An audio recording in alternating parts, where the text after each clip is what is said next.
For a long time, it has seemed that the only person unsure he will run in the presidential elections next March is Vladimir Putin. The people expect it, his opponents are sure of it, his entourage is convinced of it, but Russia's president is delaying.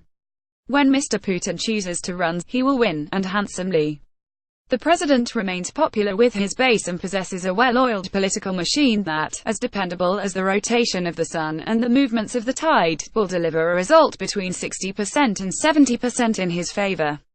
But behind the scenes things are less predictable. From interviews with academics, government and near-government players, some anonymous, The Independent can reveal a picture of intense uncertainty at the heart of power.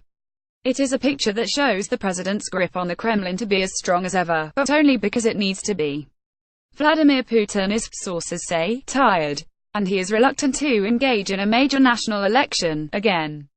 The campaign will be reduced to a bare minimum. There will be no repeat of the exhausting test of the 20,112,012 elections, when Mr. Putin declared his candidacy 6 months early. His decision to swap jobs with Dmitry Medvedev provoked an unexpected wave of protest. By the time of election day, the result was not in question. But Mr. Putin invested a lot in winning, emotionally and psychologically. The absolute deadline for registration depends on whether Mr. Putin runs as an independent or on a party platform. But most expect a declaration no earlier than mid-December. A short campaign brings with it other benefits. It will offer a sense of drama to what otherwise promises to be a sterile contest. Likewise, opponents will also have the shortest time possible in which to challenge him. The opposition, unable even to agree on a unity candidate, is of course unlikely to make a breakthrough. The controversial candidacy of TV personality Ksenia Sobchak has split the anti-Kremlin vote. Whether she will be allowed to participate is still, sources say, under discussion. The technocratic head of Putin's administration, Sergei Kiriyenko, believes her presence would add sparkle. Others are less convinced. Nemtsov and Navalny opposition parties join forces against Putin in Russia. Authorities will also almost certainly bar leading Kremlin critic Alexei Navalny from registering his candidacy. Russia's election commission says that an embezzlement conviction makes him ineligible. It's a conviction that has been ruled provisionally unfair by the European Court of Human Rights. Mr. Navalny has surprised the Kremlin with his persistence this year. From declaring presidential ambitions in December, he has consistently outflanked the government. His YouTube expose of Prime Minister Dmitry Medvedev's alleged corruption, which Mr. Medvedev denies, was watched by tens of millions. His call to the streets in March saw the largest protests Russia has seen since 2012. Mr. Navalny has captured the language of a young protest demographic. The Kremlin, to some extent, is still playing catch-up. Mr. Putin's people believe the battle for Mr. Navalny's youth will be won not on the streets, but on screens. There will be no repeat of Nazi-style pro-Kremlin mass youth movements of the past. Instead, insiders report a beefed-up internet department inside the presidential administration. There are expanded news-making desks thinking up sexy digital narratives, like Mr. Putin's demonstrative visit to Russia's search engine giant Yandex. Other desks concentrate on using bots, trolls and other creatures of the Russian digital space to form a new, positive youth agenda. The aim is clear and unambiguous. Mr. Putin offers opportunity. He continues to be the future. Squaring the digital narrative with the analog reality of an aging leader is where things get difficult. The recession may be over, but most Russians have experienced 4 years of declining real-terms income. There has been a fundamental shift in public mood that, according to polls, favors change over stability. The Kremlin has not been able to agree on a serious program of reform in response, says Valery Solovey, a professor of the Moscow State Institute for International Relations.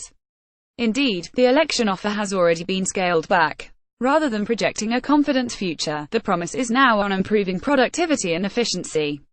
There is a growing sense that this election is less about the future, as it is about the end, said Mr. Solovey.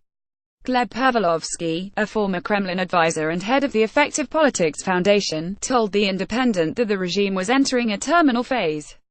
Whichever way you play it, this campaign is about transitioning to a post-Putin Russia, he said. Already, a battle is underway over who will head government following the March elections. This, according to the constitution at least, is the second most important position in Russian politics. In October, Bloomberg suggested the current Prime Minister, Dmitry Medvedev, would become a necessary sacrifice. Bloodied by Mr. Navalny's assault, the Prime Minister was considered a spent political force. Names such as the Moscow mayor Sergei Sobyanin, head of the central bank Elvira Nabiullina, and Industry Minister Denis Manturov were mentioned as possible replacements. But, say sources, the Prime Minister has recuperated psychologically since then and may well stay in position. The dismissal of Medvedev would need to be seen as a strong move, says political commentator Konstantin Gareis. At the moment, it would not resolve much. One high-level source told The Independent that Putin was likely to stay with what he knew best. The president was a conservative man when it came to appointments, and would try not to change things if he doesn't have to. Besides, if something looks obvious from the outside, it won't happen. Mr. Putin likes the unexpected, and when he makes changes, he will confer with no one. The sense of a man out on his own, trusting no one, was repeated several times in interviews. Mr. Putin has not made his intentions clear even to his closest colleagues, said Mr. Pavlovsky. He's a tragic character, someone who is forced to organize his own special operation. Mr. Putin's inner circle, not so much a cabinet, but a czarist court, is notoriously protective of their man. It does not want to let him go. They need Putin much more than he needs them, says Mr. Pavlovsky. The first day they are left without him, the questions will begin. Where's the money come from, and who are they exactly? Guarantees about what will happen come March have not been forthcoming from the president, says Mr. Gareis. This has created enormous tensions at the heart of government. He says even if Putin manages to delay announcing until December, you will see the beginning of a huge turf war, with compromising material being flung between various parts of the government. It's already beginning, in fact. Theresa May, I have a simple message for Russia: we know what you are doing, and you will not succeed. Three separate sources told The Independent that Mr. Putin apparently considered leaving the presidency in autumn last year. He instructed his administration to draw up possible scenarios for his exit. One of the ideas was a snap presidential election in December. Other possibilities included constitutional reform, from instituting a new vice-presidential position to transferring executive power to a more collegiate body, akin to the Soviet Politburo. The plan was to steal a march on the expected hardline Russia policy that a Clinton presidency would have brought with it. Donald Trump's unexpected victory changed the calculus somewhat. But more fundamentally, there was no obvious person to hand the baton to. One figure touted at the time was Alexei Dilyumin, a career officer and currently governor of Tula Oblast.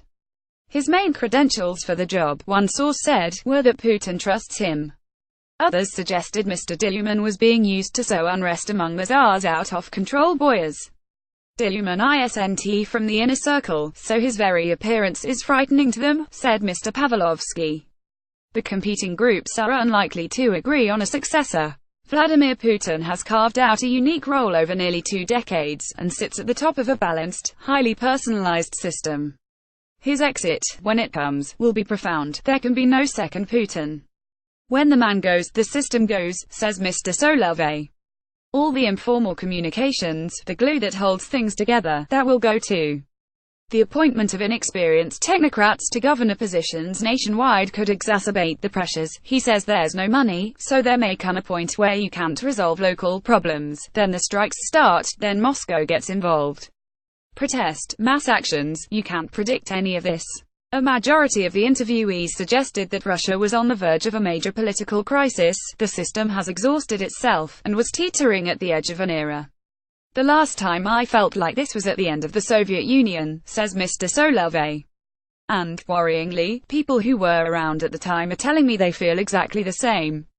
More about Vladimir Putin Russia presidency reuse content.